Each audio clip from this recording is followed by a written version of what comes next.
আজ ফাল্গুন। ঢাকা বিশ্ববিদ্যালয়ের বসন্ত বরণ উৎসব। পুরো বিশ্ববিদ্যালয় ক্যাম্পাস সেজে উঠেছে বসন্তের রঙে। রং বেরঙের শাড়ি পাঞ্জাবি পরিহিত তরুণ তরুণীদের পদচারণে মুখরিত পুরো ক্যাম্পাস প্রাঙ্গণ।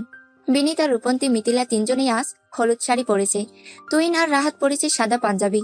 বসন্ত বরণের আয়োজন হিসেবে গান, নাচ, কবিতা, আবৃত্তি সহ বিভিন্ন সাংস্কৃতিক অনুষ্ঠানের আয়োজন করা হয়েছে। আজকের অনুষ্ঠানে রাতের একটা পারফরমেন্স আছে, সেটার জন্য ওরা সবাই অনেক আগ্রহ নিয়ে অপেক্ষা করছে। আর একটা পারফরমেন্সের পরেই রাহাতের পালা। স্টেজের পিছনে সবাই জড়ো হয়ে দাঁড়িয়ে উত্তেজনা বিরাজ করছে ওদের মাঝে। আজকে আমার গান দিয়ে সবাইকে তাক লাগিয়ে দিব, দেখিস। রাহাত বলল, ওর চোখে উচ্ছ্বাস। আজকে রাহাতের রিহার্সেল আছে, যা হয়েছে। মিথিলা পুরো কথাটা শেষ করলো না। রূপন্তী ওর কথায় তাল মেলালো। একদম। ওরা সবাই কথা বলতে বলতে তুহিন বলল, রাহাতের পারফরমেন্সের তো আরো কিছুক্ষণ আছে, তোরা এদিকে থাক, আমি একটু আসছি। বলে স্টেজের উল্টা দিকে হাঁটা ধরলো। চল না অর্ণব, ঢাবির বসন্ত বরণ অনেক সুন্দর হয়। হ্যাঁ, তুই বসন্ত বরণ দেখতে যাবি না কি দেখতে যাবি সেটা আমার ভালো করেই জানা আছে। তুই যা, আমি যাব না, আমার কাজ আছে। ব্রুকুসকে বলল অর্ণব। উফ, আজকে একদিন কাজ রাখতো, কাজ করতে করতেই তো তুই বুড়ো হয়ে গেলি। শাপিন বড্ড বিরক্ত। আরে বাবা, এই ইন্টার্নশিপের শেষ দিকে যে কাজের প্রেশারটা যাচ্ছে সেটা তুইও বুঝছিস তাহলে? অর্ণবের ক্লান্ত গলা। শাপিন ওর হাত টেনে ধরে বলল, আরে ধ্যাত, চল না রে ভাই। তুমি তো যাবো গার্লফ্রেন্ডের সাথে দেখা করতে, আমি কেন যাবো? আমাকে কেন টানছিস? অর্ণব ওর দিকে ব্রুকুসকে তাকিয়ে আছে। শাপিন চোখ টিপ দিল। তুই গেলেও তুই একটা গার্লফ্রেন্ড খুঁজে পাবি, চল তো। অর্ণব এক ভ্রু উঁচু করে তাকালো। আমি গার্লফ্রেন্ড খুঁজে চাইছি? চাস নাই, কিন্তু আমার তো একটা দায়িত্ব আছে, তাই না? বুড়ো হয়ে যাচ্ছিস, এখন প্রেম না করলে কবে করবি? হতাশা মিশ্রিত কণ্ঠে বলল শাপিন। অর্ণব এবার গম্ভীর মুখে বলল, আর প্রেম? মা তো এখন থেকে বিয়ের তোড়জোড় করার চিন্তা করছে। সে কি, আগে বলিসনি তো? উত্তেজনায় শাপিনের চোখ বড় বড় হয়ে গেছে। আমি নিজেই কেবল জেনেছি। অর্ণবের নির্লিপ্ত ভঙ্গিতে বলল, কবে, কোথায়, কখন, কার সাথে? পুরো বিষয়টা শাপিন যেন এখনো হজম করতে পারছে না। জানি না, শুধু বলেছে সামনের সপ্তাহে বাড়ি যেতে, মেয়ে দেখতে যাবে। খুবই স্বাভাবিকভাবে বলল অর্ণব। এ পর্যায়ে এসে নাটকীয়ভাবে মাথায় হাত চাপড়ে শাপিন বলে উঠল, ও মাই গড, জীবন যুদ্ধ তো তুই এগিয়ে গেলি বন্ধু। অর্ণবের কণ্ঠে হতাশা। জীবনটা মনে হচ্ছে সিরিয়াল হয়ে আছে। এসব প্রেম বিয়ে আমার মতো মানুষের জন্য না, আমার প্রফেশনটাই আমার প্রেম। শাপিন বিজ্ঞতের মতো বলল, জীবনে কাজের বাইরে অন্য দিকেও একটু চোখ দিই, শুধু কাজ নিয়ে পড়ে থাকলেই তো হয় না। তোর এসব দার্শনিক মার্কা কথাবার্তা রাখতো। অর্ণবের চোখে বিরক্তি। এক প্রকার জোর করি ওকে টেনে নিয়ে চলল শাপিন। গেটের ভেতর ঢুকেই শাপিন বলল, অর্ণব, একটু দাঁড়াতো, ওদিকে ফুল বিক্রি হচ্ছে, ওদিকে চল, ফুল কিনবো। ফুলের দোকানের সামনে যেতেই ওরা দেখলো অনেক রকম ফুলের সমারোহ।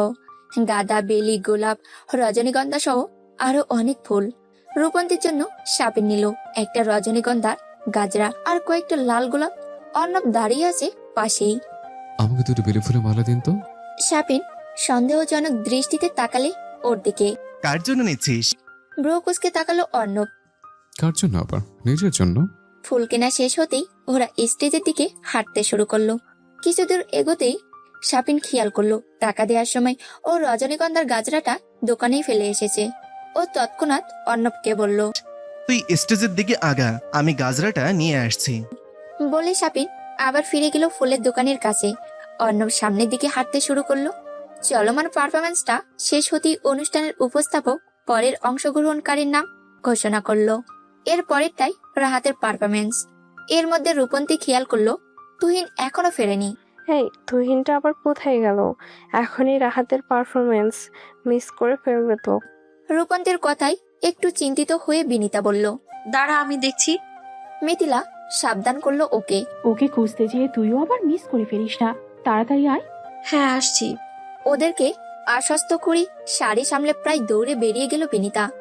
স্টেজের সামনে জটলা থেকে বের হয়ে ও বেশ জোরে হাঁটছে। তুহিনকে আশেপাশে কোথাও দেখা যাচ্ছে না।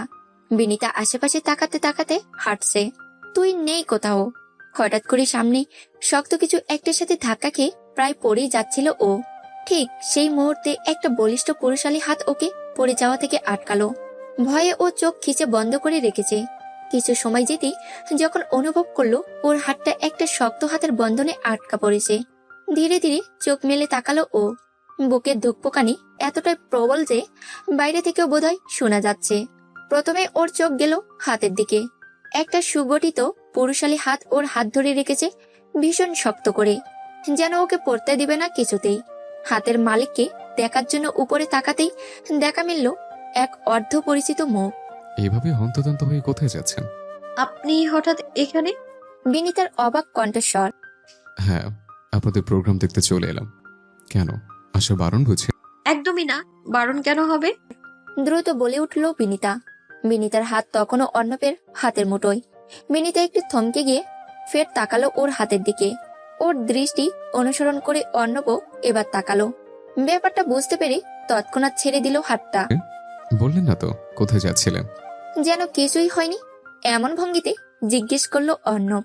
আমার একটা ফ্রেন্ডকে খুঁজতে যাচ্ছিলাম। আপনি স্টেজের দিকে যান, আমার আরেক ফ্রেন্ডের পারফরমেন্স আছে এখানে।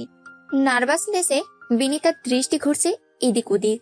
ও আচ্ছা, আর শুনুন, শাড়ি পরে এত দৌড়াদৌড়ি করবেন না। বলেই অর্ণব ওর দিকে আর না তাকিয়ে হাঁটা দিল স্টেজের দিকে। রাতের পারফরমেন্স শেষ হতেই রাত এসে দাঁড়িয়েছে বন্ধুদের মাঝে। তুহিন উচ্ছ্বাসে চেঁচিয়ে উঠল। একদম ফাটিয়ে দিছিস রাহাত। দারুণ হয়েছে। মিথিলা ওর সাথে তাল মেলালো। বলেছিলাম না আজকে সবাইকে একদম তাক লাগিয়ে দেব। কথাবার্তার মাঝে রাত খেয়াল করলো ওদের বন্ধুদের সাথে দাঁড়ানো দুটো অপরিচিত মুখ। জিজ্ঞাসু ভঙ্গিতেও ও তাকালো বন্ধুদের দিকে। রূপন্তী পরিচয় করিয়ে দিল ওকে। ওহ সাফিন, আর উনি অর্ণব ভাই, সাফিনের ফ্রেন্ড। সাপিন আগে কথা বলল, একগাল হাসি নিয়ে হাত বাড়িয়ে দিল। হ্যালো, তুমি কিন্তু দারুণ গান গাও। রাত একটু লজ্জা পেয়ে মাথা চুলকে হাসলো। থ্যাংক ইউ, এমনিতেই টুকটাক গাওয়া হয় আর কি। এবার কথা বলল অর্ণব। তুমি কিন্তু আসলেই ভালো গাও। রাহাত আবারও হেসে ফেলল, মাথায় একটু কাত করে বলল। আপনাদের কথা শুনছি। সাপেন হালকা মাথা নেড়ে বলল। আমিও রূপন্তের কাছে তোমাদের কথা শুনেছি। কথার মাঝে অর্ণবের ফোনে কল এসেছে। ও একটু দূরে গেল কল রিসিভ করতে। কথা শেষে পকেটে ফোনটা ঢুকানোর সময় খেয়াল হলো তখনের কেনা বেলি ফুলের মালাগুলো এখনো ওর শুভ্র পাঞ্জাবির পকেটে চাপা পড়ে আছে। পকেট থেকে মালা দুটো বের করলো ও। তখনই বিনীতা ওর সামনে এসে দাঁড়িয়েছে। রূপন্তী পাঠিয়েছে ওকে ডেকে আনতে। এগুলো বেলি ফুলের মালা? অর্ণব এক মুহূর্ত চুপ করে রইল। তারপর বিনীতার প্রশ্নের জবাবে মাথা নেড়ে বলল। কিছুক্ষণ আগে কিনেছিলাম। বিনীতা এক পলক মালাগুলোর দিকে তাকালো, তারপর ভ্রু কুঁচকে বলল। কিনলেন কেন? অর্ণব একটু হাসলো। ভালো লেগেছে তাই নিয়ে নিলাম। বিনীতা সন্দিহান চোখে তাকালো ওর দিকে, কিন্তু বেশি কিছু বলল না। বাতাসে বেলি ফুলের মিষ্টি গন্ধ ছড়িয়ে পড়েছে। পিছন থেকে কোনো গ্রুপের আড্ডার শব্দ ভেসে আসছে। রূপন্তী পাঠিয়েছে আমায় আপনাকে ডেকে নিতে। সাফিন ভাই নাকি আজ ট্রিট দেবে আমাদের। বলে বিনীতা তাকালো ওর দিকে। অর্ণব ভ্রু উঁচিয়ে তাকালো। তাই নাকি? তাহলে তো যেতে হবে। এক মুহূর্তে ভেবে কিছুটা দ্বিধা নিয়ে মালাগুলো এগিয়ে দিল বিনীতার দিকে। আপনার জন্য। বিনীতা অবাক হয়ে তাকালো। আমার জন্য? অর্ণব কাঁধ ঝাঁকালো। আমার পকেটে থেকে চাপা হয়ে যাচ্ছে, মনে হচ্ছে আপনার খোপায় ওদের দারুণ মানাবে। বিনীতা কয়েক সেকেন্ড মালা দুটোর দিকে তাকিয়ে থাকলো, তারপর ধীরে হাতে নিল। বেলি ফুলের মিষ্টি গন্ধটা নাকে এসে লাগছে, তার সাথে একটা অদ্ভুত অনুভূতি। কয়েক সেকেন্ড চুপ থেকে এক হাতে চুল সামলে নিয়ে ধীরে ধীরে নিজের খোপায় মালা দুটো গুজে নিল ও। অর্ণব চুপচাপ দেখছিল, ওর চোখে স্পষ্ট মুগ্ধতা। আপনাকে মানিয়েছে। শান্ত গলায় বলল অর্ণব। ধন্যবাদ। আস্তে করে বলল বিনীতা। অর্ণব কিছু না বলে মুচকি হাসলো, তারপর বলল। দুজনে ধীর পায়ে এগিয়ে গেল বাকিদের দিকে। বসন্তের বাতাসে মিশে রইল এক নাম না জানা অনুভূতির সুবাস। আজ সকালে বিনীতা বাসায় এসেছে। রাহনুমা বেগমের জরুরি তলব, যেন বাসায় না ফিরলে মহাযুদ্ধ বাঁধিয়ে ফেলবেন। ও বাসায় এসে দেখলো সেই পুরনো কাহিনী। আসমা আন্টি আসার কথা আজ দুপুরে, তার সঙ্গে পরিবারের সবাইও থাকবে। মায়ের এসব কাণ্ডে বিনীতা বড্ড বিরক্ত। কি দরকার এসবের? এতবার একই কথা শোনার পরেও আম্মু কেন বুঝতে চাইছে না? আম্মু প্লিজ, আমি এখনই এসব চাইছি না, বলেছি না তোমায়। বিনীতা চোখ বন্ধ করে একটা দীর্ঘশ্বাস ফেলল। ও জানে এই তর্কের কোনো মানে হয় না, কারণ ফলাফল পরিবর্তন হওয়ার নয়। রাহানুমা বেগম নির্লিপ্ত ভঙ্গিতে বললেন, তো সমস্যা কোথায় বলতো? আসমা তো আমাদেরই মানুষ, খালি দেখে যাবে, এতে আর এমন কি? বিনিতা ঠোঁট কামড়ে চুপ করে থাকলো। কি বলবে নিজেও বুঝতে পারছে না। মায়ের এসব কথার উত্তর দেওয়ার মতো ধৈর্য ওর নেই। এতবার নিষেধ করার পরও একই কথা। রাহানুমা বেগম ওর সামনে একটা হালকা রঙের শাড়ি ধরে আছেন, এমন ভঙ্গিতে যেন এই বিষয়ে বিতর্কের কোনো সুযোগই নেই। এই শাড়িটা পরে রেডি হয়ে নাও, কিছুক্ষণের মধ্যেই ওরা চলে আসবে। আচ্ছা আসো, আমি পরিয়ে দিই। বিনিতা চোখ কুঁচকে তাকালো। ওর ধৈর্য শেষ সীমায় পৌঁছে গেছে। আমার একটু বেশি হয়ে যাচ্ছে না? রাহানুমা বেগম গম্ভীর চোখে তাকালেন। অতিথি আসবে, একটু পরিপাটি হয়ে থাকা কি খুব বেশি কিছু? বিনিতার ঠোঁট কেঁপে উঠলো। কিছু বলতে চাইলো, বলতে পারলো না। চোয়াল শক্ত করে দাঁড়িয়ে রইল ও। তারপর এক ঝটকায় মায়ের হাত থেকে শাড়িটা নিয়ে নিজের ঘরে ঢুকে গেল ও। ঠাস করে বন্ধ করে দিল দরজাটা।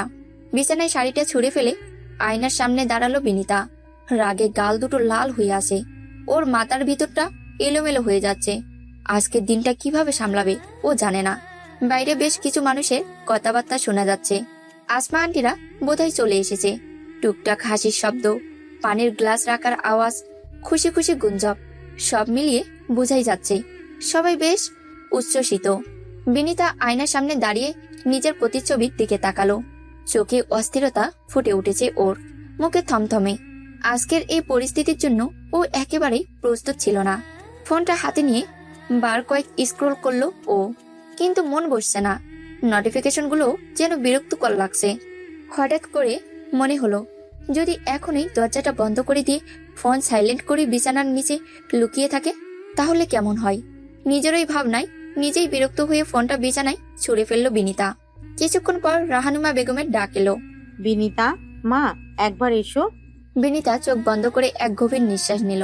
ঘটতে যাওয়া ঘটনা ঠেকানোর আর কোনো উপায় নেই। আয়নার দিকে শেষবার তাকিয়ে নিজের চেহারা দেখলো ও। বাইরে থেকে শান্ত দেখাচ্ছে, কিন্তু ভিতরে উথাল পাতাল অবস্থা। এতগুলো মানুষের সামনে কিভাবে দাঁড়াবে ভেবেই অস্বস্তি লাগছে ওর। শাড়িটা গুছিয়ে নিয়ে ধীরে দরজা দিকে এগোলো বিনিতা। ড্রয়িং রুমের দরজায় পা রাখতেই সোফায় বসে থাকতে দেখা গেল পুরোপুরি অকল্পনীয় একজনকে। বিনিতার পা জোড়া থেমে গেল ওখানেই। সোফায় বসে থাকা পরিচিত মুখটা দেখে এক মুহূর্তের জন্য ওর দম বন্ধ হয়ে আসলো। এক মুহূর্তের মধ্যে যেন হাজারটা প্রশ্ন ভিড় করলো ওর মাথায়। বিনিতা দ্রুত চারপাশে তাকালো, নিশ্চিত হতে চাইলো ও ভুল দেখছে কিনা, কিন্তু না। সোফায় আম্মু, আব্বু, আসমা আন্টি, আশরাফ আঙ্কেল, ফাইম সবাই বসে আছে। কিন্তু যার আজকে আসবার কথা আসমা আন্টির ছেলে ফাহাদ, সে কোথায়? তার পরিবর্তে অর্ণব কেন বসে? অর্ণব বসে আছে সোফার একদম শেষ মাথায়। ওর পাঞ্জাবির হাতা গোটানো, এক মনে মোবাইল স্ক্রোল করছে। মুখে সেই অদ্ভুত শান্ত ভঙ্গিটা, ঠিক আগের মতো। অর্ণব ফোন স্ক্রোল করছিল আর আনমনে কথাবার্তা শুনছিল। হঠাৎ সামনে তাকাতেই দরজায় দাঁড়িয়ে থাকা পরিচিত মুখটা দেখে ওর মোবাইল স্ক্রোল করতে থাকা হাতটা থেমে গেল। এক মুহূর্তের জন্য মনে হলো ভুল দেখছে, কিন্তু না, চোখের ভুল হওয়ার প্রশ্নই আসে না। অর্ণবের ভ্রু কুঁচকে গেল। চারপাশে একবার চোখ বুলিয়ে নিল, যেন কোনো অদ্ভুত ধাঁধায় পড়েছে কিনা নিশ্চিত হতে চাইছে। বিনিতা তাকিয়ে আছে ওর দিকেই। বিনিতাও যে ওকে দেখে অবাক হয়েছে তা ওর চোখ মুখ দেখি বেশ বোঝা যাচ্ছে। কিন্তু এমন আজব কাকতালীয় ঘটনার অর্থ কি? বিনিতাকে দরজায় দাঁড়িয়ে থাকতে দেখে আসমা বেগম হাসি মুখে বললেন, বিনিতা মা, এসো এসো, দাঁড়িয়ে আছো কেন? আশরাফ সাহেবও যোগ করলেন সাথে। আসো মা, বসো। বিনিতা অনিচ্ছা সত্ত্বেও ধীর পায়ে এগিয়ে এলো। প্রচন্ড নার্ভাসনেসে ওর মনে হচ্ছে চারপাশের সব শব্দ ফ্যাকাশে হয়ে আসছে। শুধু একটাই প্রশ্ন ওর মাথায় ঘুরপাক খাচ্ছে, অর্ণব আর ফাহাদ কি তাহলে একই মানুষ? অর্ণব নিজেকে দ্রুত সামলে নিল। মুখে একটা ভদ্রতা সূচক হাসি টেনে ফোনটা পকেটে রেখে বসলো, যেন এই মুহূর্তটা একেবারেই স্বাভাবিক। অথচ ওর চোখের একদম গভীরে খেলা করছে একটা অস্পষ্ট কৌতূহল। আসমা বেগম খুশি গলায় বললেন, তোমাদের দুজনের তো এর আগে দেখা হয়নি বোধহয়, তাই না? তাহলে পরিচয় করিয়ে দিই। বিনিতা, এই আমার ছেলে ফাহাদ। আর ফাহাদ, ও হচ্ছে বিনিতা, রাহানুমার মেয়ে। অর্ণব বিনিতার দিকে তাকিয়ে মৃদু মাথা ঝাঁকালো, যেন পরিচয়ের ব্যাপারটা ওর কাছে নতুনই। মুখে আগের মতোই শান্ত নিয়ন্ত্রিত অভিব্যক্তি। অথচ বিনিতার মনে হচ্ছে পুরো ঘরটাই যেন হঠাৎ করে একটা চাপা অস্বস্তি নেমে এসেছে। রাহানুমা বেগম একগাল হাসি দিয়ে বললেন, ফাহাদের ইন্টার্নশিপ তো শেষ, তাই না? এখন জবের জন্য কোথায় অ্যাপ্লাই করবে ভাবছো? অর্ণব একটু মুচকি হেসে বলল, হ্যাঁ আন্টি, এখন কয়েক জায়গায় অ্যাপ্লাই করার জন্য ভাবছি। ব্যাপারটা একটু সময় সাপেক্ষ। এর মাঝে অর্ণবের বাবা বললেন, বিনিতা আর ফাহাদ ওরা দুজনে আলাদা কথা বললে ভালো হতো না? কি বলো আপা? রাহানুমা বেগম হালকা হাসি দিয়ে বললেন। হ্যাঁ নিশ্চয়ই। বিনিতা, ফাহাদকে নিয়ে ছাদ থেকে ঘুরে এসো। বিনিতা বেজায় অস্বস্তিতে পড়ল। অর্ণবের সাথে এখন আবার আলাদা কথা বলতে হবে। তবু ঠোঁটের কোনায় মৃদু হাসি ধরে রেখে বলল, আসুন। অর্ণবও হাসি মুখে উঠে দাঁড়ালো। বিনিতার পেছন পেছন চলল সিঁড়ির দিকে। ছাদে পৌঁছানোর পর বিনিতা রেলিং ঘেঁষে বাইরের দিকে মুখ করে দাঁড়িয়ে আছে। অর্ণব এসে দাঁড়িয়েছে ঠিক পেছনে। অর্ণবই কথা শুরু করলে প্রথমে, এইখানে এসে আপনাকে দেখতে পাবো, এটা একদম আনএক্সপেক্টেড ছিল। বিনিতাও অর্ণবের দিকে ঘুরে তাকালো। আমিও অনেক বেশি অবাক হয়েছি আপনাকে দেখে। অর্ণব একটু হেসে বলল। কি অদ্ভুত কাকতালীয় ঘটনা ঘটতে পারে মানুষের জীবনে। বিনিতা হঠাৎ অন্য প্রসঙ্গে গিয়ে জিজ্ঞেস করলো, আপনার নাম ফাহাদ? অর্ণব এহসান, ডাকনাম ফাহাদ। বিনিতা একটু ইতস্তত করলো, তারপর হালকা গলায় বলল, পাত্রী হিসেবে আমাকে আপনার পছন্দ? অর্ণব এক মুহূর্তের জন্য চুপ করে থাকলো। তারপর ঠোঁটের কোণে একটা মৃদু হাসি টেনে বলল, জীবনসঙ্গী হিসেবে আপনাকে পেলে বোধ হয় মন্দ হবে না। একটু থেমে বিনিতার দিকে তাকালো অর্ণব। বিনিতা ওর দিকেই তাকিয়ে আছে, পরবর্তী কথা শোনার অপেক্ষায়। তারপর অর্ণব আবার বলল, আর আপনি, আপনার কি মত? বিনিতা কিছুক্ষণ চুপ করে থাকলো। ছাদের হালকা বাতাস ও শাড়ির আঁচল উড়িয়ে দিচ্ছে। মাথার মধ্যে হাজার রকমের সংশয় নিয়ে আস্তে করে বলল, হুট করে কিছু বলা কঠিন আমার জন্য। অর্ণব মাথা ঝাঁকালো। বুঝতে পারছি, তার আর কিছু নেই। একটু ভেবে অর্ণব চিন্তিত ভঙ্গিতে বলল, কিন্তু নিচে গিয়ে এখন কি বলবো সেটাই তো বুঝতে পারছি না। বিনিতা ঠোঁট কামড়ে একটু ভেবে জোরে জোরে দুই দিকে মাথা ঝাঁকিয়ে বলল, কিছুই তো বুঝতে পারছি না। অর্ণব হাসলো। সেই হাসি আবার মিলিয়ে গেল মুহূর্তে। চুপচাপ থাকলে ওরা ধরে নেবে যে ব্যাপারটা পজিটিভ। আবার যদি সরাসরি কিছু বলি তাতেও ঝামেলা।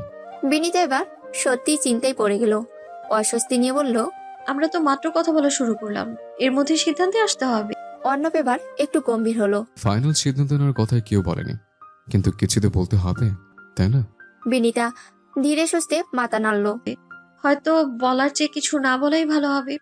অর্ণব একটু চুপ করে রইল, তারপর মৃদু মাথা ঝাঁকালো। ঠিক আছে। আমি তাহলে নিচে যাচ্ছি। বিনিতা ধীর পায়ে এগিয়ে গেল সিঁড়ির দিকে। Dhaka medical college campus. Class শেষ। বিকেলের নরম রোদ গায়ে মেখে অর্ণব আর সাফিন ক্যাম্পাসের ফুটপাত ধরে হাঁটছিল। আশেপাশে ছড়িয়ে ছিটিয়ে কয়েকজন বসে আড্ডা দিচ্ছে, কেউ বা নোট নিয়ে ব্যস্ত। সাফিনের মনোযোগ পুরোপুরি অর্ণবের দিকে। সাফিন অর্ণবের কাঁধে একটা চাপড় দিয়ে বলল, কি রে মামা, মেয়ে দেখতে গিয়ে তুই দেখি বিরাট কাহিনী ঘটায় ফেলছিস। অর্ণব বিরক্ত ভঙ্গিতে তাকালো। কাহিনী আমি ঘটালাম কই? কাহিনী দেখে তো আমি নিচে হতবাক। সাফিন ভ্রু উঁচিয়ে বলল, তাই নাকি? বিনিতাকে তোর ভালো লাগে নাই? অর্ণব চোখ ছোট ছোট করে তাকালো ওর দিকে। ভালো লাগা খারাপ লাগার প্রসঙ্গ আসছে কোত্থেকে? সেদিন ওখানে গিয়ে বিনিতাকে দেখবো, এটা তো একদম আনএক্সপেক্টেড ছিল আমার কাছে। সাফিন এবার হেসে বলল, আরে বাহ, ভাবছিলি অন্য কেউ বসে থাকবে, আর গিয়ে দেখলি সেই মেয়েটা বিনিতা। দারুণ তো। অর্ণব ভ্রু কুচকালো। দারুণ বলছিস, দারুণ বলছিস। আমি তো প্রথমে বুঝতে পারছিলাম না কি করব। বিনিতা নিচেও অবাক। সাফিন কৌতূহলী চোখে তাকালো। তারপর তোদের কি কথা হলো? অর্ণব মাথা চুলকে বলল, জাস্ট স্বাভাবিক কিছু কথাবার্তা। আমি তো পুরোটা সময় বুঝতে পারছিলাম না এমন কাকতালীয় ব্যাপার আসলে হয়। সাফিন হেসে বলল, আসলেই সিনেমার মতন শোনাচ্ছে। তা দুই পরিবার কি বলেছে? অর্ণব গম্ভীর হলো। ওরা বলছে তাড়াহুড়োর দরকার নেই, আমার চাকরিটা হোক আগে, তারপর দেখি কি করা যায়। এখন শুধু যোগাযোগ রাখার জন্য নাম্বার দেওয়া নেওয়া হয়েছে। সাফিন মাথা নেড়ে বলল, বুঝেছি। তাহলে এখন ব্যাপারটা কিভাবে সামলাবি? অর্ণব একটু থেমে বলল, সত্যি বলতে জানি না, এখন শুধু দেখার সময় কি বলে। সাফিন মুচকি হাসলো।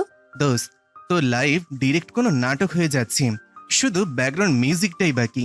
অর্ণব নিঃশ্বাস ফেলে বলল, সেই মিউজিকে বোধহয় সময় বাঁচাবে। এর মধ্যে এত কাহিনী ঘটে গেছে, আমাদের কিছুই জানাসনি। মিথিলা হতভম্ব গলায় বলল। চোখ বড় বড় করে তাকিয়ে এমন ভাবে বলল যেন বিনিতা কোনো সাংঘাতিক অপরাধ করে ফেলেছে। ও নিজেই তো ব্যাপারটা হজম করতে পারতেছিল না, আমাদেরকে আর কখন জানাবে? রাহাত কাঁধ ঝাঁকিয়ে মজা করলো। মিথিলার কথায় বিনিতা একটু অপ্রস্তুত হয়ে গেল। সত্যি এত কিছু ঘটে গেছে, অথচ ওদের কাউকে কিছু জানায়নি। আসলে সময় পাইনি ঠিকভাবে বলার, নিজেই ব্যাপারটা বুঝতে পারছিলাম না। মিথিলা এবার হাত গুটিয়ে বসে বলল। ঠিক আছে, এবার খুলে বল কি কি হলো। বিনিতা এবার চোখ ছোট ছোট করে তাকালো। এত কিছু হয়নি যেরকম ভাবছিস। দুই পরিবার ভেবেছে আমাদের ভাবনা চিন্তার জন্য একটু সময় দেওয়া হোক, তাই এখন কেবল কথাবার্তা পর্যন্তই আছে, এর বেশি কিছু না। রাহাত হেসে বলল। তাই নাকি? তুই তাহলে এত ভেবে যাচ্ছিস কেন? বিনিতা একটু চুপ করে তাকালো। সত্যি তো, ও কেন এত ভাবছে? রূপন্তী একটু নরম গলায় বলল। দেখ, এত কিছুর মধ্যে তোকে একটা কথাই বলবো, সময় নিয়ে ভাব, হুট করে সিদ্ধান্ত নিস না। আমাদেরও শেয়ার করিস। একা একা সব ভাবতে গেলে মাথার মধ্যে শুধু এলোমেলো চিন্তা চলতে। বিনিতা মাথা নেড়ে হালকা হাসলো। বুঝছি। এখন শুধু সময়ের উপর দিয়ে ছেড়ে দিয়েছি, দেখি কি হয়। আড্ডার টেবিল কিছুক্ষণ চুপচাপ থাকার পর মিথিলা হেসে বলল। ঠিক আছে, কিন্তু মনে রাখিস এবার থেকে আমাদের কিছু লুকিয়ে রাখলে কিন্তু চলবে না। বিনিতাও হাসলো। ঠিক আছে, আর লুকাবো না। তবে যদি তোরা বেশি বিশ্লেষণ শুরু করিস তাহলে কিন্তু। তুহিন সাথে সাথেই বলে উঠল। তাহলে কি? বিনিতা অভিমানী মুখ করে বলল। তাহলে বলবো না। তুহিন নাটকীয় ভাবে মাথায় হাত দিয়ে বলল। বাপ রে, এমন নিষ্ঠুর হুমকি দিলি? ঠিক আছে, আমরা চুপচাপ শুনবো, বেশি কিছু বলবো না। খুশি? ওরা সবাই একসঙ্গে হেসে উঠল। রাত 8টা। অর্ণব বিছানায় আধশোয়া হয়ে ফোনটা হাতে নিয়ে কিছুক্ষণ ঘুরিয়ে ফিরিয়ে দেখলো বিনিতাকে কল দেওয়া উচিত হবে কিনা, সেটাই ভাবছিল। নতুন কারোর সঙ্গে প্রথমবার ফোনে কথা বলার আগে এমন দ্বিধা স্বাভাবিক, তবে ওরা তো একদম অপরিচিত নয়। একটা নিঃশ্বাস ফেলে ফোনটা নামিয়ে রাখলো পাশে, আবার তুলে নিল হাতে। শেষ পর্যন্ত বেশি না ভেবে সরাসরি কল দিয়ে বসলো বিনিতাকে। 2বার রিং হওয়ার পর ওপাশ থেকে বিনিতার কণ্ঠ ভেসে এলো। অর্ণব একটু থামলো, তারপর স্বাভাবিক গলায় বলল। হ্যালো হ্যালো, কেমন আছেন? বিনিতার কণ্ঠ একটু অবাক শোনালো বোধহয়। ভালো, আপনি? ভালো। হঠাৎ কল দিলাম, মানে নাম্বার দেওয়ানো হয়েছে কিন্তু কথা হয়নি, তাই ভাবলাম। বিনিতা একটু হাসলো। আমিও ভাবছিলাম, কিন্তু আগে কল করব কিনা একটু দ্বিধায় ছিলাম। অর্ণব হেসে ফেলল। আমারও তাই অবস্থা। একটা ছোট্ট নিঃশব্দ মুহূর্ত কাটলো। এরপর বিনিতা বলল। আপনার দিন কেমন গেল? অর্ণব হালকা গলায় বলল। প্রতিদিনের মতোই, ক্লাস, হাসপাতাল এসব মিলেই কেটেছে। আপনার? বিনিতা হাসলো। একই রকম, ক্লাস, লাইব্রেরি, বন্ধুদের সঙ্গে আড্ডা। অর্ণব মাথা হেলিয়ে বলল। ও, তারপর এতক্ষণ কি করছিলেন? বিনিতা ফোনটা এক কান থেকে আরেক কানে নিয়ে বালিশে পিঠ ঠেকিয়ে বসলো। ঠিক কিছু করছিলাম না, খাওয়া দাওয়া সেরে বই পড়ছিলাম। অর্ণবের গলা বোধহয় একটু কৌতূহলী শোনালো। কি বই? বিনিতা মৃদু হাসলো। একটা উপন্যাস। অর্ণব জানতে চাইলো। কার লেখা? বিনিতা ঠোঁট কামড়ে বলল। হুমায়ুন আহমেদ। অর্ণব একটু থেমে বলল। আপনার প্রিয় লেখক কে? বিনিতা একটু ভেবে বলল। অনেকের লেখাই ভালো লাগে, তবে শরৎচন্দ্রের লেখা আমার খুব পছন্দের। অর্ণব মাথা ঝাঁকালো, যদিও ও জানে বিনিতা সেটা দেখতে পাবে না। বিভূতিভূষণ পড়েন? বিনিতা মৃদু হাসলো। হ্যাঁ, প্রকৃতিকে পড়তে ভালো লাগে। আপনি পড়েন? অর্ণব গলার স্বর একটু নিচু করলো, যেন নিজের কাছে নিজেই স্বীকার করছে। এখন কিছু পড়ার মতো সময় পাই না, তবে আগে পড়তাম। বিভূতিভূষণ, শরৎচন্দ্র, রবীন্দ্রনাথ, হুমায়ুন, কখনো কখনো সুনীল বা সমরেশ। বিনিতা চোখ ছোট করলো, যেন ফোনের ওপাশের মানুষটাকে বিশ্লেষণ করছে। বাহ, বেশ মিশ্র। তবে আপনার পছন্দ শুনে একটু অবাক লাগছে। আপনাকে সিরিয়াস টাইপের লেগেছিল, যে সারাদিন একাডেমিক পড়াশোনা নিয়ে সিরিয়াস থাকে এমন। অর্ণব একটুখানি হাসলো। হ্যাঁ, ঠিকই বলেছেন, তবে মেডিকেলের আগে এত বেশি চাপ ছিল না, তখন বেশ পড়তাম। বিনিতা কাঁধ ঝাঁকালো। বুঝেছি। ফোনের ওপাশে একটুখানি নীরবতা নেমে এলো। অর্ণব একটু হাসলো। সবাই ভাবে ডাক্তারে পড়লে বুঝে শুধু মেডিকেলের বই ছাড়া কিছুই জানি না। বিনিতা একটু হেসে বলল। তাই তো মনে হয়, তবে আপনি বেশ ব্যতিক্রম মনে হচ্ছে। অর্ণব হাসলো। সেটা ভালো না খারাপ? বিনিতা চুপ করে রইল কয়েক মুহূর্ত, তারপর বলল। সেটা সময় বলে দেবে। অর্ণব ভ্রু কুচকালো, যেন বিনিতার রহস্যময় উত্তরটা বোঝার চেষ্টা করছে। অর্থাৎ বিনিতার নরম গলায় বলল, অর্থাৎ এখনই কিছু বলা যাবে না, দেখা যাক আপনি সত্যি ব্যতিক্রম কিনা। অর্ণব হাসলো। এই প্রথম শুনলাম কে আমার সম্পর্কে রিভিউ দিতে চাইছে। বিনিতা হেসে ফেলল। রিভিউ না, পর্যবেক্ষণ, পার্থক্য আছে। অর্ণব আবার হাসলো। ঠিক আছে, আমরা পর্যবেক্ষণ চলুক তাহলে। ফোনের ওপাশে কয়েক মুহূর্ত নীরবতা নেমে এলো। অর্ণব বলল, ফোনটা রাখছি তাহলে, শুভরাত্রি। বিনিতা মৃদু স্বরে বলল, ঠিক আছে, শুভরাত্রি। কল কেটে গেলেও দুজনের কেউই ফোনটা সরিয়ে রাখলো না। দুজনেই কিছুক্ষণ চুপচাপ ফোনের স্ক্রিনের দিকে তাকিয়ে রইল। কয়েক সেকেন্ডের জন্য দুই প্রান্তের দুটো ফোনে স্ক্রিনের আলোতে জলজল করলো দুটো নাম, বিনিতা নাওয়ার এবং অর্ণব এহসান। দেখতে দেখতে কেটে গেছে 3টি মাস। অর্ণব একটা প্রাইভেট হসপিটালে জয়েন করেছে। বিনিতার সেকেন্ড ইয়ারে সেমিস্টার ফাইনাল পরীক্ষা ছিল গত মাসে। পরীক্ষা শেষে এখন ওর কিছুটা অবসর। এর মধ্যে গত 3 মাসে ধীরে ধীরে অর্ণব বিনিতা একে অপরকে চিনেছে কিছুটা হলেও। বিনিতার মনে হয়েছে অর্ণব হয়তো সেই মানুষটা যেমন মানুষও নিজের জন্য চেয়ে এসেছে সবসময়। অর্ণবেরও মনে হয়েছে জীবনসঙ্গী হিসেবে বিনিতা ওর জন্য পারফেক্ট। এই 3 মাস ওরা খুব বেশি সময় একসঙ্গে কাটাতে পারেনি, কিন্তু যে কবার দেখা হয়েছে বা যে কথোপকথনগুলো হয়েছে সেগুলো যেন ধাপে ধাপে একটা অদৃশ্য সেতু গড়ে তুলেছে ওদের মধ্যে।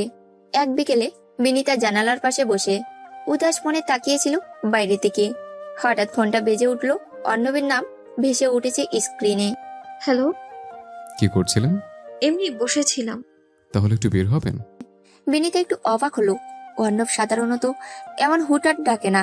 কোথায়? একটু হাঁটতে। এক মুহূর্ত ভাবলো বিনিতা, তারপর বলল, আসছি। সন্ধ্যার বাতাসটা আজ দারুণ লাগছে। পিচঢালা রাস্তার পাশাপাশি হাঁটছিল ওরা, দুজনেই চুপচাপ। হাঁটতে হাঁটতে বিনিতা অর্ণবের দিকে তাকালো। কিছু বলবেন? অর্ণব হেসে তাকালো ওর দিকে। বিনিতা মাথা নাড়ল। আপনি বলুন। অর্ণব খানিকক্ষণ চুপ করে রইল, তারপর ধীর স্বরে বলল, আমার সঙ্গে পাশাপাশি হাঁটতে হাঁটতে কি সারাটা জীবন কাটিয়ে দেওয়া যায়? বিনিতা চমকে উঠল। হাঁটা থামিয়ে অবাক দৃষ্টিতে তাকিয়েছে অর্ণবের দিকে। অর্ণব হঠাৎ করে এমন প্রশ্ন করে বসবে ও ঘৃণা করেও চিন্তা করেনি। অর্ণব হঠাৎ করে হাঁটু গেড়ে বসলো ওর সামনে। বিনিতা চূড়ান্ত পর্যায়ের অবাক। ও যেন ঠিক বুঝে উঠতে পারছে না কি ঘটছে এই মুহূর্তে। 2 হাতে মুখে চেপে ধরেছে ও। কি করতে চাইছে অর্ণব? বিনিতার মনে হচ্ছে চারপাশের সময় যেন থমকে গেছে। ল্যাম্পপোস্টের আলোয় অর্ণবের মুখটা আবছা দেখা গেলেও ওর চোখের গভীর দৃষ্টি স্পষ্ট দেখতে পাচ্ছে বিনিতা। এক ধরনের শিহরণ বয়ে গেল বিনিতার শরীরে। এক মুহূর্তের জন্য মনে হলো এটা কি সত্যি নাকি কোনো স্বপ্ন। অর্ণব পকেট থেকে একটা বেগুনি রঙা বক্স বের করলো। বক্সের ভিতরে একটা রূপালী রঙের পায়েল। বিনিতার চোখ ছলছল। পুরো মুহূর্তটা হজম করতে পারছে না। এতটা ভাবেনি ও কখনো। বিনিতার শ্বাস বন্ধ করে চুপচাপ দাঁড়িয়ে থাকলো। অর্ণব হাঁটু গেড়ে বসে আছে ওর সামনে। এক হাতে বেগুনি রঙের বক্সটা ধরে অপর হাত দিয়ে ধীরে ধীরে পায়েলটা বের করলো ও। রূপালী পায়েলটা ল্যাম্পপোস্টের আলোয় চিকচিক করলো একবার। অর্ণবের চোখের গভীর চাউনি একরাশ অপেক্ষা নিয়ে তাকিয়ে থাকা দৃষ্টি বিনিতার ভিতর এক অদ্ভুত উথাল পাতাল ঢেউ সৃষ্টি করেছে। তারপর অর্ণব বিনিতার দিকে তাকিয়ে মাদকতা মিশ্রিত কণ্ঠে শোধালো, বিনিতা চলচল চোখ নিয়ে মৃদু হেসে মাথা নাড়ালো। পা এগিয়ে দিল অর্ণবের দিকে। অর্ণবের মুখে প্রশান্তির হাসি। অর্ণব তারপরও খুব যত্ন করে বিনিতার জুতাটা খুলে দিল। আঙ্গুলের ডগা দিয়ে ওর পায়ের পাতা ছুঁয়ে দিল আস্তে করে। নিজের পায়ে অর্ণবের কমল স্পর্শ পেয়ে চোখ খিচে বন্ধ করে ফেলেছে বিনিতা।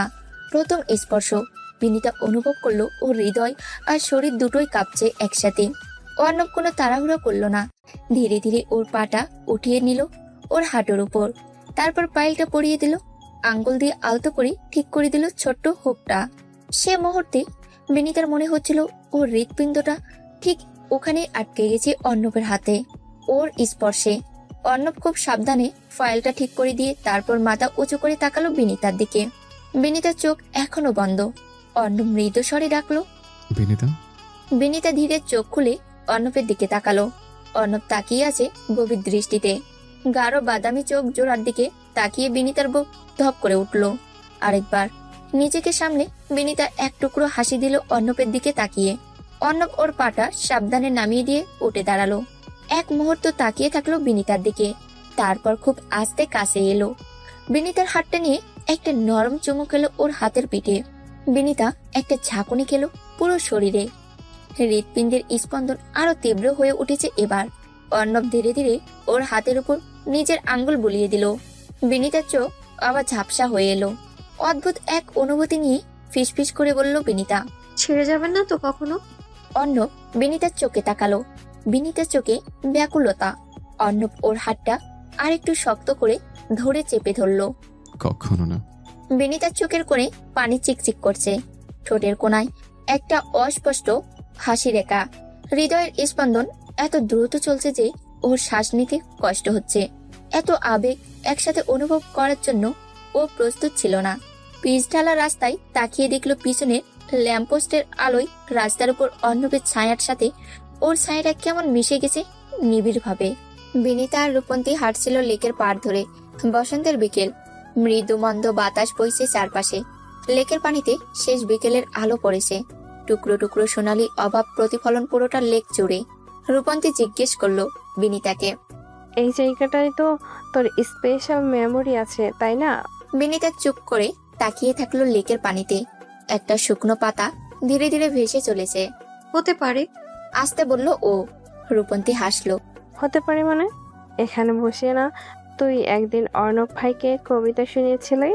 বিনিতা মুখ ঘুরিয়ে রূপন্তীর দিকে তাকালো। শুনিয়েছিলাম তো, তবে সেটা স্বল্প পরিচিত আগন্তুক হিসেবেই। তখন তো এটা জানতাম না যে ভবিষ্যতে ওনাকে ঘিরেই এত কাণ্ড ঘটে যাবে। রূপন্তী মাথা নেড়ে বলল, সত্যি বলতে তোর জীবনে একটা অদ্ভুত টুইস্ট এসে গেল হুট করে। বিনিতা একটা দীর্ঘশ্বাস ফেললো। আমার জীবনে এরকম টুইস্ট কখনো কল্পনাও করিনি আমি। রূপন্তী একটু থমকে গেল। তুই কি খুশি না? বিনিতা একটু সময় নিল, তারপর মৃদু হেসে বলল, হ্যাঁ, অর্ণব চমৎকার মানুষ, কিন্তু মাঝে মাঝে মনে হয় সবকিছু এত সহজে হয়ে গেলে কি সত্যি হয়? রূপন্তী হাসলো। জীবনে সবকিছু কঠিন হতে হবে এমন তো কোনো নিয়ম নেই বিনু। বিনিতা কিছু বলল না, সামনের লেকের পানির দিকে তাকিয়ে থাকলো। ঢেউয়ের ওপর সূর্যের আলো চিকচিক করছে। রূপন্তী এবার আস্তে করে বলল, তুই কি ভালোবাসিস ওনাকে? বিনিতা কিছুক্ষণ চুপ করে থাকলো। বাতাসে পাতার খসখস শব্দ, পানির হালকা ঢেউ, আর দূর থেকে ভেসে আসা ঘরে ফিরতে থাকা পাখির ডাক, সব মিলিয়ে একটা শান্ত নিবিড় পরিবেশ। বিনিতা নিচু হয়ে একটা শুকনো পাতা তুলে নিল মাটিতে জমে থাকা পাতাগুলো থেকে, আঙ্গুলের মাঝে ঘুরিয়ে দেখতে লাগলো। ভালোবাসি কিনা জানি না, কিন্তু ও থামলো এক মুহূর্তের জন্য, তারপর ফিসফিস করে বলল, ওনাকে ছাড়া কিছু ভাবতে কেমন যেন লাগে। রূপন্তী একটু হাসলো। তাহলে? বিনিতা এবার বলল, না রে, আমি এখনো পুরোপুরি বুঝে উঠতে পারিনি। সবকিছু এত দ্রুত ঘটলো যে কেমন যেন জানি না অবাস্তব লাগে। রূপন্তী ওর হাতটা আলতো করে ধরলো। তুই যদি ওনাকে নিয়ে ভাবিস, ওনার সাথে থাকলে তোর ভেতর যদি ভালো লাগা কাজ করে, তাহলে উত্তর তো তোর মনেই আছে। বিনিতা এবার হাসলো। হয়তো। রূপন্তী এবার খানিকটা বিরক্ত বিনিতার উপর। তোর এই হয়তো শুনতে শুনতে কান পচে গেল বিনু। বিনিতা একটু লজ্জা পেয়ে মুখ ঘুরিয়ে নিল। আসলে কি জানিস, আমি ভয় পাই যদি আমি আসলেই ওনাকে ভালোবেসে ফেলি। আর রূপন্তী এবার চোখ ছোট ছোট করে তাকালো বিনিতার দিকে। অর্ণব ভাই না তোকে প্রপোজ করেছে? বিনিতা কিছু বলল না, শুধু চোখ নামিয়ে মাথা নাড়ল। বিনিতার দিকে এবার সরাসরি তাকালো রূপন্তী। তাহলে উত্তর তো তোর সামনেই, এরপর কিসের দ্বিধায় ভুগছিস তুই? বিনিতার মুখ ভার করে রূপন্তীর দিকে তাকালো। জানি না, আমার সময় লাগবে। রূপন্তী একটু চিন্তা করে বলল, সবই তো আছেই, কথাবার্তা তো কেবল শুরু। আঙ্কেল আন্টি বিয়ের ব্যাপারে কি বলছেন? বিনিতা গম্ভীরভাবে শ্বাস টানলো। সামনের মাসেই অ্যারেঞ্জ করতে চাইছে। রূপন্তী গলা এবার একটু বিজ্ঞতের মতো শোনালো। তোদের এটা তো মেনলি অ্যারেঞ্জ ম্যারেজ। কথাবার্তা শুরু হওয়ার পর অর্ণব ভাই যদি তোর প্রতিফল করে থাকে সেটা ভিন্ন ব্যাপার, কিন্তু অ্যারেঞ্জ ম্যারেজে কিছুটা দ্বিধা তো থাকেই। তাই তোর এই দ্বিধা থাকাটা খুবই স্বাভাবিক ব্যাপার। এটা নিয়ে প্যানিক করিস না, আঙ্কেল আন্টিকে হ্যাঁ বলে দে। বিনিতা এক মুহূর্ত চুপ করে রইল, তারপর মাথা নিচু করে পায়ের নিচে জমে থাকা শুকনো পাতাগুলোর দিকে তাকালো। দ্বিধান্বিত কণ্ঠে বলল, আচ্ছা। মেয়ের সম্মতি পেয়ে রাহানুমা বেগম মহা খুশি। বান্ধবীকে সাথে সাথে জানিয়েছেন খুশির সংবাদ। তারপর দুজন মিলে শুরু করেছেন হাজারটা প্ল্যানিং। বিনীতা শুধু বসে বসে মায়ের কাণ্ড দেখছে। বান্ধবীর সাথে রাহানুমা বেগম যেন ছোটবেলার মতো আনন্দে মেতে উঠেছেন। এঙ্গেজমেন্টে মেহেন্দি, হলুদ, বিয়ে, রিসেপশন, কত শত প্ল্যানিং শুরু হয়ে গেছে এখনোই। দুই বান্ধবী চাইছেন একসাথে শপিং করতে। সেখানে আবার বিনীতা আর অর্ণবের থাকা বাধ্যতামূলক। অর্ণব থাকবে শুনে বিনীতা একটু ইতস্তত করছে। সেদিন অর্ণব প্রপোজ করার পর থেকে ওদের আর সামনাসামনি দেখা হয়নি। দু একবার ফোনে কথা হয়েছে, তবে বিনীতার লজ্জায় একবারও ভালোভাবে কথাই বলতে পারেনি। এখন সামনাসামনি দেখা হলে ও কি করবে আল্লাহই জানে। তাই বিনীতা চাইছে না যেতে, কিন্তু রাহানুমা বেগমও ছাড়ার পাত্রী নন। জোর করে রাজি করিয়ে ছেড়েছেন বিনীতাকে। যেতে যেহেতু হবে, তাই বিনীতা ভাবলো রূপন্তীকে সাথে নিলে কেমন হয়। যেই ভাবা সেই কাজ। ঘরে গিয়ে ও ফোন লাগালো রূপন্তীকে। হ্যালো রূপু, সামনের শনিবারে তুই কি ফ্রি আছিস? আমার সাথে বিয়ে শপিং এ যেতে পারবি? সামনের শনিবার মানে 3 দিন পর? হ্যাঁ। কে কে যাবে? আমি, মা, আসমানটি আর অর্ণব। বিনীতা কেন ওকে নিতে চাইছে, তাই ও ঘুরিয়ে পেঁচিয়ে না করে দিল বিনীতাকে। আমার তো সময় হবে না রে, ওই দিন আমার একটু কাজ আছে। ও, কাজ আছে? তাহলে আসতে তো পারবি না। আচ্ছা ঠিক আছে তাহলে। বেজার মুখে ফোন রাখলো বিনীতা। ধুর, রূপন্তীটাও ফ্রি নেই। এখন ওকে একা একাই যেতে হবে। ওদিকে অর্ণব যখন শুনলো এসব বিয়ের শপিং এ ওকেও থাকতে হবে, ও তো বুঝেই পাচ্ছে না এসব মেয়েলি ব্যাপারে ওর কাজটা কি। অর্ণব মায়ের দিকে তাকিয়ে ভোতা মুখে বলল, এসব মেয়েদের ব্যাপার মা, আমাকে টানছো কেন? আসমা বেগম অনেক ভুজুং ভাজুং দিলেন ছেলেকে। বিনীতাকে শাড়ি পছন্দ করে দিতে হবে না। আমি চাই বিনীতা বিয়েতে তোর পছন্দ করা শাড়ি পরুক। অর্ণব ঠিকই বুঝলো মায়ের এসব ছলাকলা। মা চাইছে শপিং এর দোয়াই দিয়ে হলেও ওরা দুজন একটু আলাদা সময় কাটাক, একে অপরকে চিনুক জানুক। মায়ের ভাবনা বুঝতে পেরে মনে মনে হাসলো অর্ণব। মা তো আর জানে না তার ছেলে তার ভাবনা থেকেও কত এগিয়ে।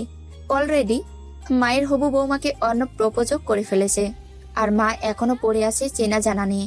মনে মনে হাসলেও উপরে উপরে অর্ণব খুবই বিরক্তির ভাব দেখালো, যেন ওর একদম ইচ্ছে নেই এসব শপিং টপিং এ যাওয়ার।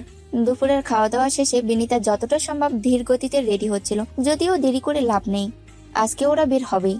ওদিকে অর্ণব আর আসমা বেগম ইতিমধ্যে বের হয়ে পড়েছে। বিনীতা আর রাহানুমা বেগমকে বিনীতাদের বাসার নিচ থেকে পিক করতে আসার কথা ওদের।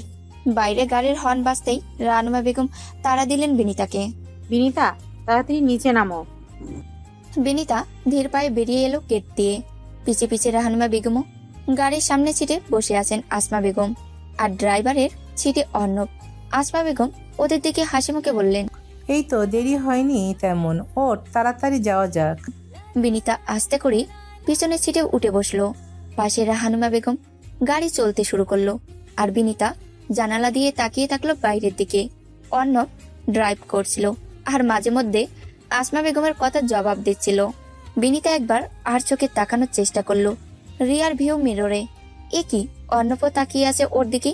হাই, বিনীতা ধরা পড়ে গেল বুঝি। বিনীতা এমন ভাবে তাড়াতাড়ি চোখ সরিয়ে বাইরের দিকে তাকালো যেন বাইরের কোনো গুরুত্বপূর্ণ দৃশ্য মিস করে ফেলবে। শপিং মলের সামনে গাড়ি থামতেই বিনীতার মা আর আসমা আন্টি অতি উৎসাহী হয়ে ভিতরে ঢুকে গেছেন। অর্ণব গাড়ি পার্ক করতে পার্কিং লটে চলে গেল। বিনীতাও আস্তে ধীরে ওদের পিছু পিছু ঢুকলো শপিং মলের ভিতর। ওরা প্রথমেই ঢুকলো একটা শাড়ির দোকানে।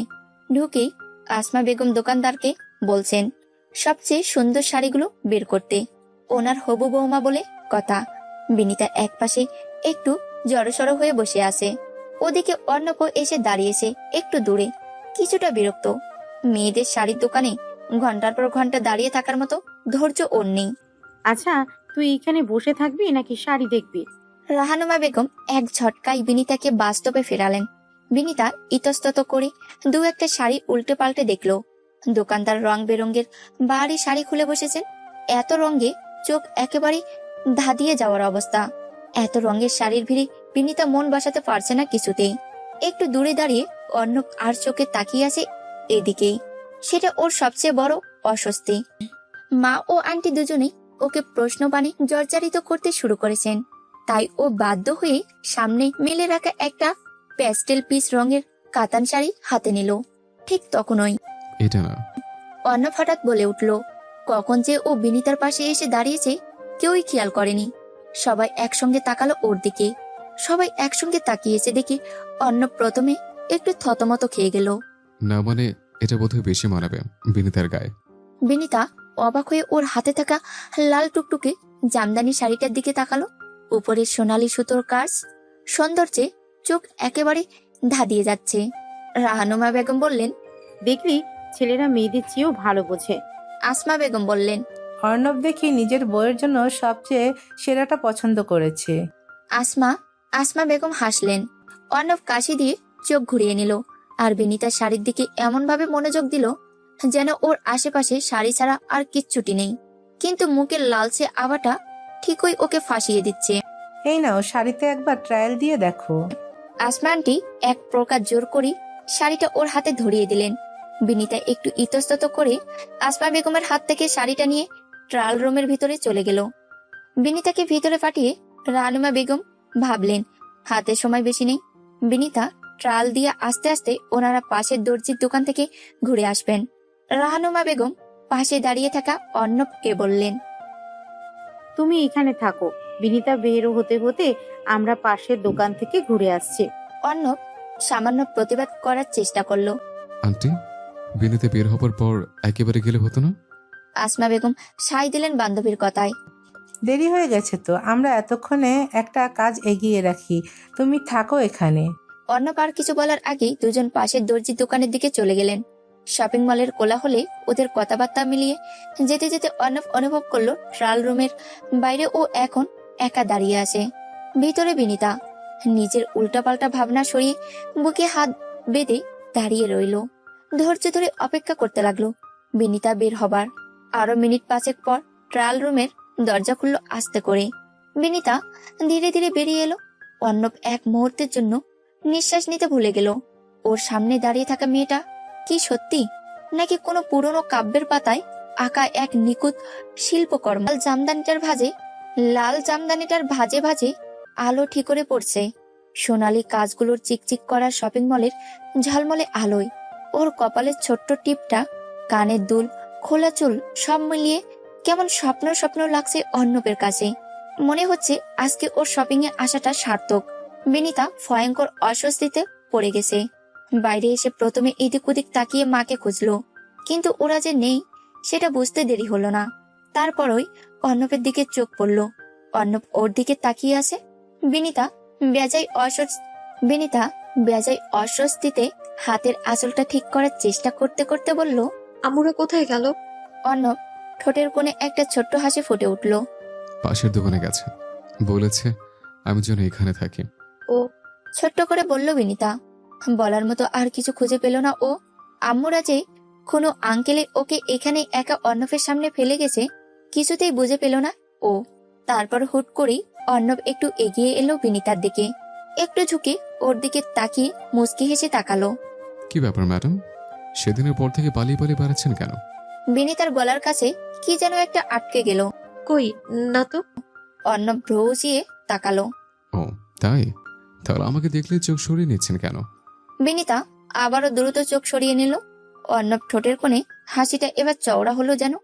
এই যে আবার চোখ সরিয়ে নিলেন। বিনিতার গাল দুটো মনে হচ্ছে ধীরে ধীরে টমেটোর রং ধারণ করেছে। দ্রুত প্রসঙ্গ পাল্টানোর চাইলো বিনিতা।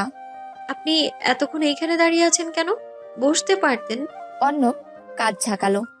আপনাকে দেখার সুযোগটা মিস করতাম তাহলে। বিনিতার চোখ বিস্ফোরিত হলো এবার। কি? অর্ণব হেসে দিল। শাড়িটাই কিন্তু আপনাকে সত্যি খুব মানিয়েছে। বিনিতার মুখের লালচে আভা আর একটু গাঢ় হলো এবার। অস্বস্তিতে কথা বলতে ভুলে গেল যেন। অর্ণব ওর এই অস্বস্তি বেশ উপভোগ করছে বোধহয়। আবারও একটু হাসলো ও।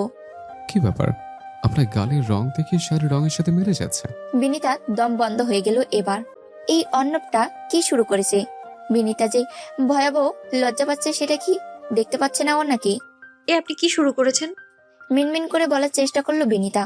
অর্ণব নিরীহ মুখে কপাল কুঁচকে তাকালো ওর দিকে। কিন্তু আমি তো মিথ্যা বলিনি। বিনিতা কিছু বলার আগে ওদের মায়েরা ফিরে এলো পাশের দোকান থেকে। আসমা বেগম বিনিতাকে দেখে খুশি খুশি গলায় বললেন, বাহ, বেশ মানিয়েছে তো, এইটা নিয়ে নেই। কি বলিস রাহানুমা? রাহানুমা বেগমও সায় দিলেন। ফাহাদের পছন্দ তো ভালো হওয়ারই কথা। কেনাকাটা শেষ করতে করতে বিকেল শেষ হয়ে এসেছে। আরো কিছু টুকিটাকি কেনা বাকি, সেসব অন্য একদিন এসে কেনা যাবে।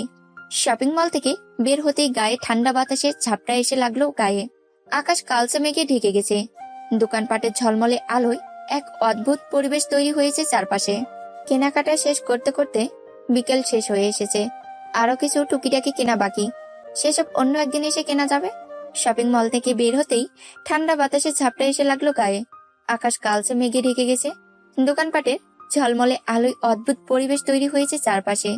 আসমা বেগম আকাশের দিকে তাকিয়ে বললেন, বৃষ্টি নামতে পারে, চলো তাড়াতাড়ি গাড়িতে উঠি। রাহানুমা বেগম হাতের ব্যাগগুলো সামলাতে সামলাতে বললেন, হঠাৎ এত দমকা বাতাস কেন? এই সময় তো এমন হওয়ার কথা না। বিনিতার ওড়না বাতাসে উঠতে লাগলো। ও দ্রুত সেটা সামলে নিল। অর্ণব একটু সামনে এগিয়ে ওদের গাড়ির দরজা খুলে দিল। ভিতরে বসতেই বিনিতা খেয়াল করলো লাল জামদানির প্যাকেটটা দোকানেই ফেলে এসেছে। আকাশের যে অবস্থা, তাতে এতগুলো শপিং ব্যাগ নিয়ে অপেক্ষা করাও মুশকিল। আম্মু আর আন্টি, তোমরা দুজন ব্যাগগুলো নিয়ে চলে যাও। আমি আর বিনুতে দোকান থেকে শাড়িটা নিয়ে পরে আসছে। তাই অর্ণব বলল। আসমা বেগম আর রাহানুমা বেগম কেউই রাজি হলো না। ওনারা কিছুতেই এই ঝড়ঝাপটার মুখে বিনিতা আর অর্ণবকে ফেলে যেতে রাজি নন। অর্ণব এবার মৃদু ধমক দিল মাকে। বুঝতে চাইছো না কেন আম্মু? এখনো যদি বৃষ্টি শুরু হয় সব ব্যাগগুলো ভিজে যাবে। তোমাদের বরং সিএনজি ঠিক করে দিয়ে তোমরা চলে যাও। আমরা 5-10 মিনিট পরেই রওনা দিচ্ছে। অগত্যা দুজন রাজি হলেন আগে চলে যেতে। অর্ণব ওদেরকে শপিং মলের নিচে দাঁড় করিয়ে একটা সিএনজি নিয়ে এলো। ব্যাগ সমেত দুজনকে তুলে দিল সিএনজিতে। সিএনজিতে এতগুলো ব্যাগ সহ 3 জনের জায়গা হবে না, নয়তো বিনিতাকে এই মুহূর্তে এখানে ওর সাথে রাখার কোনো মানেই ছিল না। অর্ণব সিএনজিতে দুজনকে বসিয়ে দরজা বন্ধ করেই ফিরে এলো বিনিতার কাছে। ততক্ষণে বাতাস বেশ বাড়তে শুরু করেছে।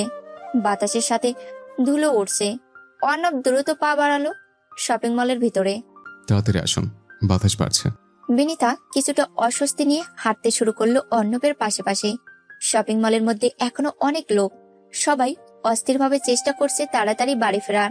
দোকান থেকে শাড়ির প্যাকেটটা নিয়ে ওরা আবার শপিং মলের গেটে এসে দাঁড়ালো। বাতাসের তীব্রতা আরো বেড়েছে। ধুলোর চোটে চারপাশ প্রায় সাদা। অর্ণব বড় বড় পা ফেলে গাড়ির দিকে এগোচ্ছিল, পিছে পিছে বিনিতা। গাড়ির কাছাকাছি আসতেই হঠাৎ করে বিনিতার ডাকে থেমে গেল অর্ণবের পা জোড়া। অর্ণব দাঁড়ান একটু। অর্ণব সঙ্গে সঙ্গে ঘুরে দাঁড়ালো। কি হয়েছে? বিনিতা এক হাতে চোখ চেপে ধরে দাঁড়িয়ে আছে, মুখটা কুঁচকে রেখেছে। অর্ণব তড়িৎ গতিতে এগিয়ে এলো। চোখে কি হয়েছে দেখি?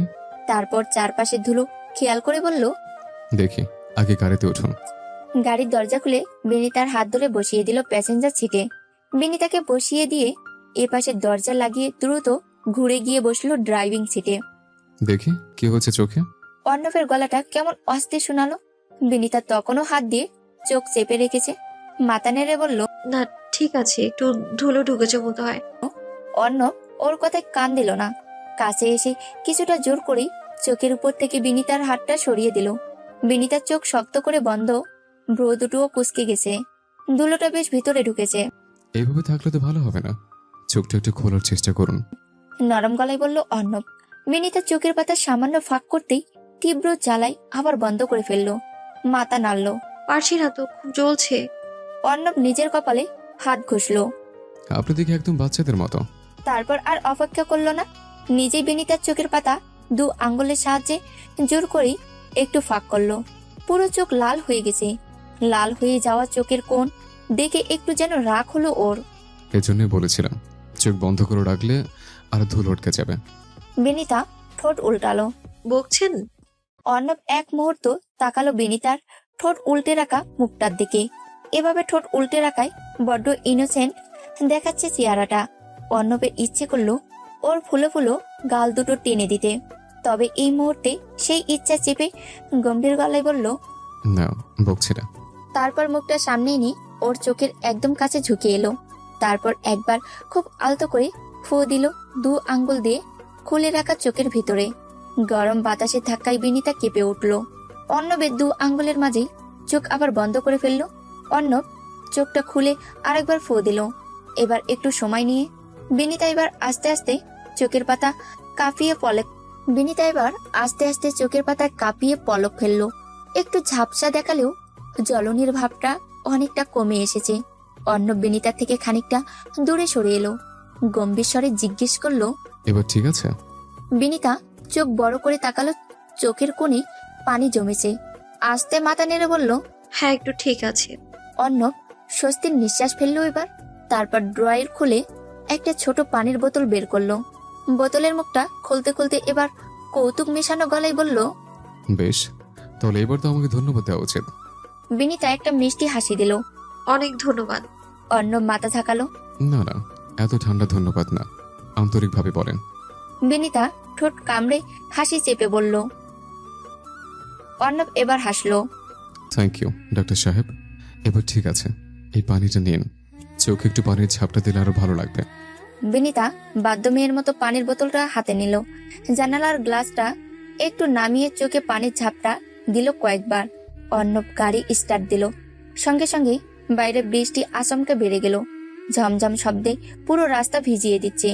বিনিতা জানালাটা আরো একটু নামিয়ে দিল। ঠান্ডা বাতাসের ঝাপটার সাথে ছিটকে আসা বৃষ্টির ফোঁটা এসে লাগলো বিনিতার চোখে মুখে। বিনিতা বৃষ্টির ঠান্ডা ফোঁটাগুলো ছোঁয়ার জন্য হাত বাড়িয়ে দিল খোলা জানালার বাইরে। অর্ণব এক পলক তাকিয়ে দেখলো ওকে। মেয়েটার চোখে একটা তীব্র আনন্দ খেলা করছে। ছোট বাচ্চারা যেমন প্রথম বৃষ্টিতে ভিজতে গিয়ে উচ্ছ্বাসে মেতে ওঠে। ঠান্ডা বাতাসে ওর চুলগুলো এলোমেলো হয়ে গেছে। কয়েকটা ভেজা চুল লেপ্টে আছে গালের সাথে। মেয়েটা আর কতভাবে মুগ্ধ করবে ওকে, আশ্চর্য। জানলাটা বন্ধ করে দিন, ভেজে যাচ্ছেন। অর্ণব তাকিয়ে বলল ওর দিকে। বিনিতা এবার অর্ণবের দিকে তাকিয়ে হাসলো। খোলা থাকুক, ভালো লাগছে। অর্ণব এক মুহূর্ত কিছু বলল না। বিনিতার মুখে বৃষ্টি ছাড়, ঠান্ডা বাতাসে কাঁপছে চোখের পলক, তবুও হাসছে একটা ছেলে মানুষই উচ্ছ্বাস মাখা হাসি। এই হাসিটাই বুঝি অর্ণবকে বারবার অদ্ভুত রকমের দুর্বল করে দেয়। ভালো লাগলেও ঠান্ডা লেগে যাবে, অসময় বৃষ্টি এখন, বুঝছেন? বিনিতা আবার জানালার দিকে ফিরে হাত বাড়িয়ে বৃষ্টি ছিল। একটু ভিজলে ঠান্ডা লাগবে না ডক্টর সাহেব? অর্ণব এবার আর ভুলল না ওর কথাই। গাড়ির গতি একটু কমিয়ে স্টিয়ারিং এ এক হাত রেখে একটু এগিয়ে এসে বিনিতার গালের একপাশে আঙ্গুল ছোঁয়ালো। এতক্ষণ ধরে বৃষ্টির ছাট আসার কারণে ঠান্ডা হয়ে গেছে গাল। তারপরে নিজের গরম হাতের মাঝে ধরল বিনিতার শীতল হয়ে যাওয়া হাতটা। আঙ্গুলের মাঝে ঠান্ডা অনুভব করে অর্ণব বলল, হাতটা কেমন ঠান্ডা হয়ে গেছে দেখেছেন? অর্ণবের উষ্ণ আঙ্গুলের ছোঁয়ায় কেঁপে উঠল বিনিতা। চোখ নামিয়ে ফেলেছে নিচের দিকে। অর্ণব ওর ভেজা চুলের দিকে তাকিয়ে একটু দীর্ঘশ্বাস ফেলল। তারপর আলতোভাবে ওর গালের উপরে পড়ে থাকা ভেজা চুলগুলো সরিয়ে গুজে দিল কানের পেছনে। বিনিতা কেঁপে উঠল আবারও। ওর ঠান্ডা গালটা এতক্ষণে গরম হতে শুরু করেছে বোধহয়। এই অসময় বৃষ্টিতে যদি জ্বর চলে আসে তাহলে কিন্তু আপনাকে বিড়ম্বনা পড়তে হবে। 2 দিন পরে এঙ্গেজমেন্ট অনুষ্ঠান, তখন যদি গলায় মাফলার পেঁচিয়ে বসে থাকতে হয় তাহলে কেমন লাগবে ভাবুন তো। অর্ণব এমন ভাবে বলল যেন কোনো ছোট বাচ্চাকে বুঝ দিচ্ছে। বিনিতা এতক্ষণ চুপ করেছিল, এবার মুখ টিপে হেসে ফেলল। আপনার কি মনে হয় আমি এত সহজে অসুস্থ হয়ে পড়বো? হ্যাঁ মনে হয়। অর্ণব মুখ গম্ভীর করলো। আপনার হাত দেখেছেন, এমন ঠান্ডা হয়ে গেছে মনে হচ্ছে বরফের টুকরো। অর্ণব আবার বিনিতার হাত নিজের উষ্ণ হাতে মুঠো করে ধরলো। ধীরে স্বস্তি আঙ্গুলের ভাঁজে আঙ্গুল রাখলো। তারপর হাতটা টেনে একটা উষ্ণ চুমু খেলো বিনিতার ঠান্ডা হয়ে আসা হাতের পেটে। বিনিতা এবার একেবারে থেমে গেল। চোখ নামিয়ে ওদের হাতের দিকে তাকিয়ে থাকলো কিছুক্ষণ। তারপর ধীরে ধীরে ফিসফিস করলো। এত কেয়ারফুল হচ্ছেন কেন? অর্ণব হাসলো। এই কেয়ারফুল হওয়াটাও কি আমার দায়িত্ব নয়? বিনিতা কোনো উত্তর দিতে পারল না, শুধু গালের উষ্ণটা বৃদ্ধি পেল বোধহয়। অর্ণব বাকিটা পথ এক হাতে গাড়ি চালালো, অন্য হাতে ধরে রাখলো বিনিতার ঠান্ডা হাতটা। বিনিতাদের বাড়ির গেটে পৌঁছাতেই গাড়ি থেকে নামলো দুজনেই। অর্ণব বিদায় জানালো বিনিতাকে। আমি আসছি তাহলে, রাতে কথা হবে। উপরে আসবেন না? নিচ থেকেই চলে গেছেন, আম্মু শুনলে তো রাগ করবে। আজকের উপরে যাব না, খুব তাড়াতাড়ি তো এবারে জামাই হয়ে আসছে। একটা দুষ্টুমির হাসি খেলা করলো অর্ণবের পুরো মুখ জুড়ে। বিনিতা একটু লজ্জা পেল, মুখ নিচু করে মৃদু হাসলো। অর্ণব হেসে মাথা নেড়ে বলল, ঠিক আছে আসছে। উপরে গিয়ে প্রথমে ভালো করে মাথাটা মুছবেন, চুলগুলো এখনো ভেজা। বিনিতা আস্তে করে বলল। আপনি সাবধানে যাবেন। অর্ণব ড্রাইভিং সিটে বসতে বসতে বলল। যথাজ্ঞা ম্যাডাম। অর্ণব গাড়ি নিয়ে বেরিয়ে গেল ধীর গতিতে। বিনিতা এক মুহূর্ত দাঁড়িয়ে থেকে তারপর ভিতরে ঢুকে গেল। দরজা লাগানোর সময় কাছের জানালায় নিজের আপচাপ প্রতিচ্ছবি দেখতে পেল। ও গালের লালচে আভা এখনো পুরোপুরি মিলিয়ে যায়নি। বিনিতা বিছানায় গা এলিয়ে দিয়েছে। সারাদিনের শপিং, হাঁটাহাঁটি, ঠান্ডা বাতাসে ভেজা সব মিলিয়ে শরীর বড্ড ক্লান্ত। 2 দিন পরে এঙ্গেজমেন্ট, সেটার জন্য কিছুটা নার্ভাসনেস কাজ করছে। পুরো ব্যাপারটা কেমন হুট করেই এতটা এগিয়ে গেছে। বিনিতা গোসল সেরে ফ্রেশ হয়ে এসে বিছানায় শুয়ে চোখ বন্ধ করে এসব হাবিজাবি চিন্তা করছিল। এমন সময় পাশে রাখা ফোনটা বেজে উঠল। স্ক্রিনে অর্ণবের নাম দেখে এক মুহূর্ত ইতস্তত করলো ও। একটু আগেই তো ওর সাথে দেখা হয়েছে, এখন আবার ফোন ধরতেই অর্ণবের কণ্ঠ ভেসে এলো। কি করছেন? বিনিতা চোখ বন্ধ রেখেই আলগোছে উত্তর দিল। এখনই ঘুমিয়ে পড়বো ভাবছিলাম। অর্ণব একটু চুপ করে থাকলো, যেন ওর কণ্ঠস্বর পর্যবেক্ষণ করছে। তারপর বলল, ঘুমাবেন? কিছু খেয়েছেন? আম্মু ডেকে গেছে খাওয়ার জন্য, খেতে ইচ্ছে করছে না। অর্ণবের গলা মুহূর্তেই সতর্ক হয়ে উঠল। গলা তো ক্লান্ত শোনাচ্ছে কেন? শরীর ঠিক আছে? হ্যাঁ, একদম ঠিক আছি। আপনি এত চিন্তা কেন করছেন? চিন্তা করবো না, সারাদিন বাইরে, তার উপর বৃষ্টিতে ভিজছেন। রাতে যদি জ্বর চলে আসে তখন কিন্তু সমস্যা হবে। শরীর গরম লাগছে? বিনিতা আলগোছে কপালে হাত রাখলো। না তো, ঠিক আছি। অর্ণবের কণ্ঠ এবার কিছুটা অন্যমনস্ক শোনালো, যেন পুরোপুরি ওর কথায় আশ্বস্ত হতে পারছে না। ঠিক করে দেখুন তো, আপনার গলা শুনে মনে হচ্ছে শরীরটা ম্যাচ ম্যাচ করছে। বিনিতা হাসলো। আপনার কি মনে হয় আমি নিজেই টের পাবো না? আপনি এত জেদ করেন কেন? হ্যাঁ, একটু সাবধানে চললে কি হয়? অর্ণবের কণ্ঠে চিন্তার সুর। আমি আসলেই ঠিক আছি। অর্ণবকে আশ্বস্ত করতে চাইল বিনিতা। সত্যি? হুম। গলা শুকনো লাগছে, নাক বন্ধ। উফ, আপনি ডক্টর না গোয়েন্দা? বিনিতার হাসি পেল এবার। অর্ণব একটু হাসলো, তবে গলায় এখনো চিন্তার ছাপ। দুইটাই। আর এখন আপনার কন্ডিশন শুনে মনে হচ্ছে আপনাকে গরম কিছু খেতে হবে। বিনিতা এবার মুখ ফোলালো। আমি কি ছোট বাচ্চা যে আমাকে এমন শাসন করছেন আপনি?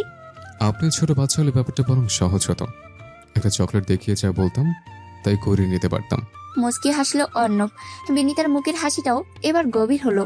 ও নিজেও বুঝতে পারলো হাসিটা একটু বেশি সময় ধরে মুখে লেগে আসে।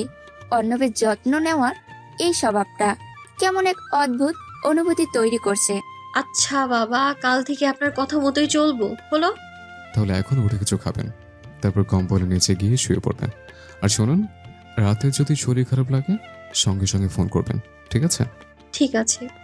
খেয়ে তারপর আমাকে মেসেজ দেবেন, তাহলে আমি আবার ফোন করবো কিন্তু। একটু হুমকি দেওয়ার স্বরে বলল অর্ণব। উফ ডক্টর সাহেব, আপনি দেখে একদম পাগল হয়ে গেছেন। হাসতে হাসতে বলল বিনিতা। আপনার জন্য ম্যাডাম। বিনিতা চুপ করে গেল এবার।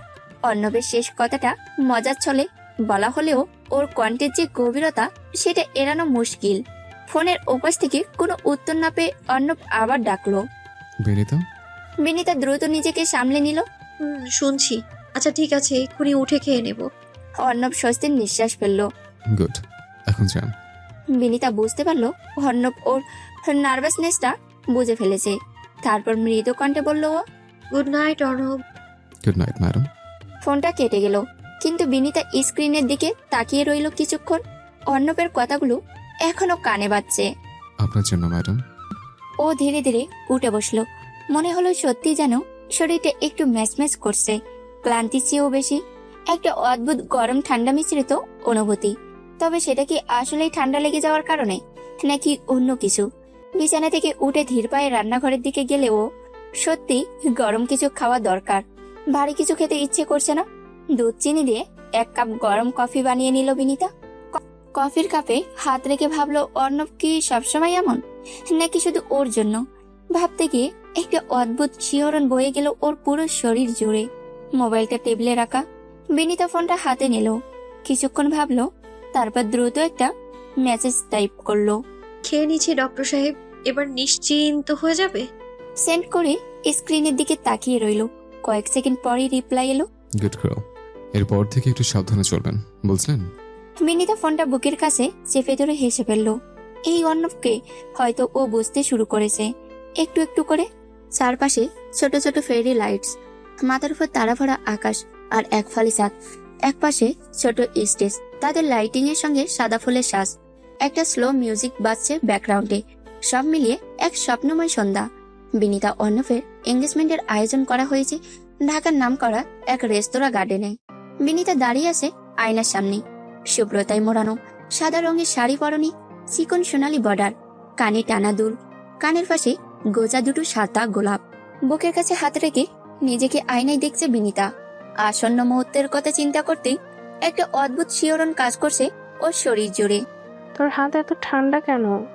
রূপন্তী এক পাশে দাঁড়িয়ে ব্রুকুসকে তাকালো ওর দিকে। কই না তো, আমি তো একদম রিল্যাক্স। বিনীতা হাসার চেষ্টা করলো। নার্ভাসনেসের কারণে ওর আঙ্গুলগুলো অল্প অল্প কাঁপছে। রূপন্তী চোখ টিপে বলল, বেশ বুঝতে পারছি কেমন রিল্যাক্স। তারপর হেসে ওর কাঁধে আলতো চাপ দিল।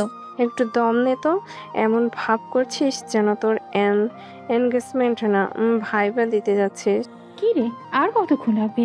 সবাই অপেক্ষা করছে তো। রূপন্তী হাসি মুখে বলল, হয়ে গেছে, চল। বিনীতাকে আজকে যা লাগছে, অর্ণব ভাইরা আবার অজ্ঞান হয়ে যায়।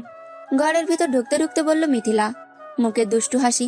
বিনীতার চোখ ছোট ছোট করলো। অজ্ঞান হবে কেন? মিথিলা এক হাত কোমরে রেখে উদাস ভঙ্গিতে বলল, অজ্ঞান হওয়ার মতো ব্যাপার তো আছেই।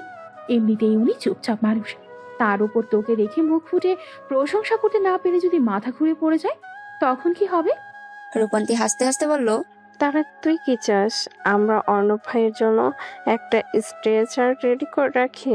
ওদের দুজনের বলার ভঙ্গি দেখে বিনীতাও এবার হেসে ফেলল। তারপর আয়নার দিকে তাকিয়ে শেষবারের মতো শাড়ি আর মাথার ফুলটা ঠিক করে নিল। এক ফালি চাঁদের আলো জানালা দিয়ে এসে ওর গালে মৃদু ছায়া ফেলেছে। বুকের মধ্যে সেই অদ্ভুত শিহরণ আবার ফিরে এলো ওর। মিথিলা ওর হাত টেনে ধরল। চল, অর্ণব ভাই অপেক্ষা করছে। রূপন্তী মিথিলা দুপাশ থেকে ওর হাত ধরে বেরিয়ে এলো ঘর থেকে। গার্ডেনে ঢুকতেই রাতের ঠান্ডা বাতাস বিনীতার শরীর স্পর্শ করলো। ওর গায়ে হঠাৎই কাটা দিল যেন। ফুলের মোহনীয় গন্ধ, ফেরি লাইটস এর আলো আর ব্যাকগ্রাউন্ডে বাজতে থাকা স্লো মিউজিক, সব মিলিয়ে বিনীতার মনে হলো হঠাৎ যেন ও কোনো রূপকথার রাজ্যে চলে এসেছে।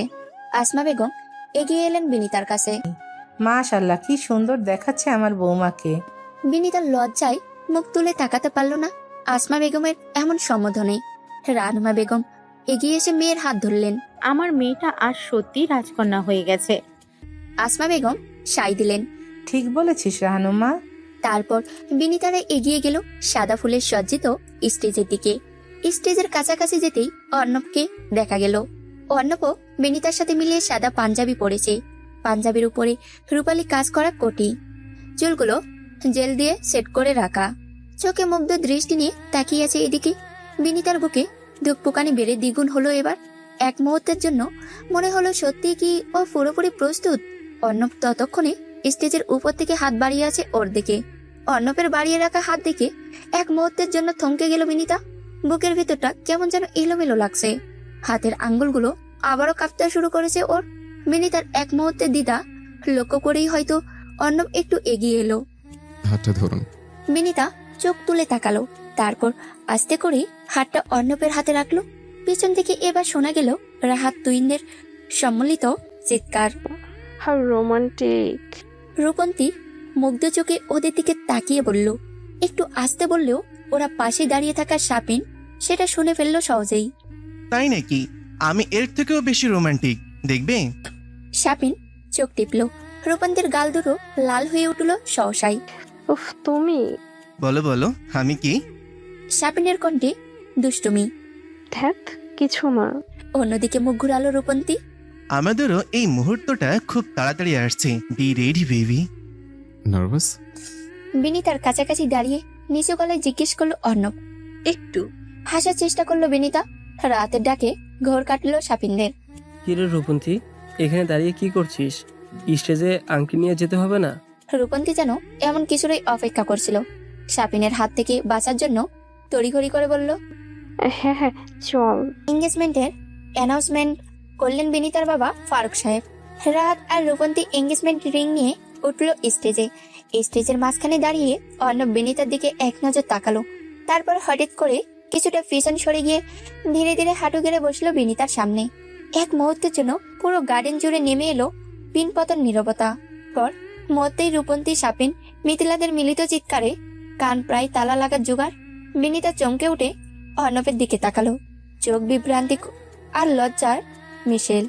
সবার সামনে এইভাবে? ইস, এই অর্ণবটা পুরোই পাগল। আব্বু আম্মু আন্টি আঙ্কেল কি ভাবছে কে জানে। বিনিতার গাল দুটো ধীরে ধীরে রাঙ্গা হয়ে উঠল। বুকের ভিতর কোথাও যেন অচেনা এক শিরশিরে অনুভূতি ছড়িয়ে পড়ছে, যে অনুভূতির নাম জানা নেই ওর। Will you be mine forever, my sunflower? স্টেজের মাঝে যেন আরেকটা বম ফাটালো অর্ণব। স্টেজের মাঝে যেন আরেকটা বম ফাটালো অর্ণব। বিনিতা নিঃশ্বাস নিতে ভুলে গেল এবার। চারপাশের হাসি, চিৎকার, ফিসফাস সব এক মুহূর্তে যেন ফিকে হয়ে গেল ওর কানে। স্টেজে ঝলমলে আলোয় অর্ণবের চেহারাটা স্পষ্ট গভীর দৃষ্টিতে আটকে রেখেছে ওকে। রূপন্তীদের এক দফা চিৎকারের পরে গার্ডেন জুড়ে আবারও নিস্তব্ধতা। একপাশে দাঁড়িয়ে রূপন্তী মিথিলারা দম আটকে তাকিয়ে আছে। সাপিন তো ইতিমধ্যে ফোন বের করে রেকর্ড করা শুরু করে দিয়েছে। বিনিতা হতবাক। বিনিতার গলা শুকিয়ে এলো। সানফ্লাওয়ার ও অর্ণবের সানফ্লাওয়ার। অর্ণব তখনও হাঁটু গেড়ে একইভাবে হাত বাড়িয়ে রেখেছে ওর দিকে, অপর হাতে ধরে রেখেছে ডায়মন্ড রিংটা। অর্ণবের ঠোঁটের কোণে সেই চিরচেনা মৃদু হাসি। কিন্তু এই মুহূর্তে বিনিতার মাথায় কিছুই কাজ করছে না। কি করবে এখন, কি বলা উচিত? বিনিতার ঠোঁট কাঁপলো এক মুহূর্তের জন্য, কিন্তু শব্দ বের হলো না। তারপর বিনিতার ঠোঁটের কোণে একটা অস্পষ্ট হাসি ফুটে উঠল। খুব আস্তে ফিসফিস করলো ও, ইয়েস। তারপর অর্ণবের বাড়িয়ে রাখা হাতের দিকে বাড়িয়ে দিল নিজের হাত। অর্ণব যেন কিছুক্ষণ নিঃশ্বাস নিতে ভুলে গেল। বিনিতার ঠোঁটের কোণে ওই হাসিটা সত্যি কি ও বলল? চারপাশে শব্দ যেন এক মুহূর্তের জন্য থমকে গেল অর্ণবের কাছে। তারপর ওহ মাই গড, বিনিতা হ্যাঁ বলেছে। রূপন্তের উচ্ছ্বাসিত কণ্ঠস্বর সর্বপ্রথম ভাঙল সে নীরবতা। পরের সেকেন্ডেই যেন বিস্ফোরণ ঘটল গার্ডেনে। মিথিলা, তুইন আর বাকিরা একসঙ্গে চিৎকার করে উঠল। হাততালির শব্দে মুখরিত হলো চারপাশ, কিন্তু অর্ণব কিছুই শুনতে পাচ্ছে না। ও শুধু দেখলো বিনিতার চোখ ওর দিকে তাকিয়ে আছে, একটু লজ্জা, একটু ইতস্তত আর কিছুটা আবেগ ভরা। অর্ণব নিঃশব্দে হাসলো, একটু ঝুঁকে যত্ন নিয়ে রিংটা পরিয়ে দিল বিনিতার আঙ্গুলে। একটু কেঁপে উঠলো বিনিতার আঙ্গুল। অদ্ভুত এক শিহরণ বয়ে গেল সারা শরীরে। এখন আপনার পালা। অর্ণব উঠে দাঁড়িয়েছে বিনিতার সামনে। বিনিতার রিং হাতে নিল, একটু ইতস্তত করে তারপর ধীরে ধীরে পরিয়ে দিল অর্ণবের হাতে।